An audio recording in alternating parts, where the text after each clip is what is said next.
Live from the world's capital markets, here are the latest financial headlines brought to you by News Factory. Hello and welcome to Wednesday's financial news. Stay with us for more market headlines. The dollar-yen pair made a minor upwards correction in the last session, rising 0.2%. The ROC is giving a negative signal. The Bitcoin-dollar pair gained 0.1% in the last session, after a 1.1% intra-session dip.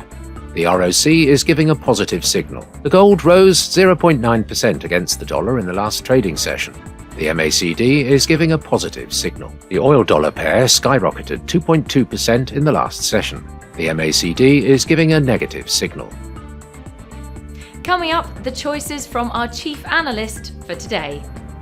Oil prices rose for the second consecutive session as traders downplayed hopes of a Middle East ceasefire and focused on a tightening global supply and demand balance. The US dollar rose to a fresh 2.5-month high, continuing its recent rise on expectations the Federal Reserve will temper its rate cut path, while investors positioned ahead of a tight US presidential election. Cryptocurrency exchanges Binance and Crypto.com are losing market share to smaller competitors as decentralized exchanges gain momentum. Binance, the world's biggest crypto exchange, saw a 13% year-over-year decline in spot trading volume.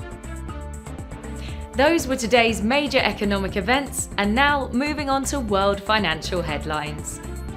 The US Fed's Beige Book will be released at 18 GMT. The US MBA mortgage applications at 11 GMT. The Eurozone's consumer confidence at 14 GMT. Germany's 10Y bond auction will be released at 9:30 GMT. Japan's foreign bond investment at 23:50 GMT. Japan's foreign investment in Japan stocks at 23:50 GMT.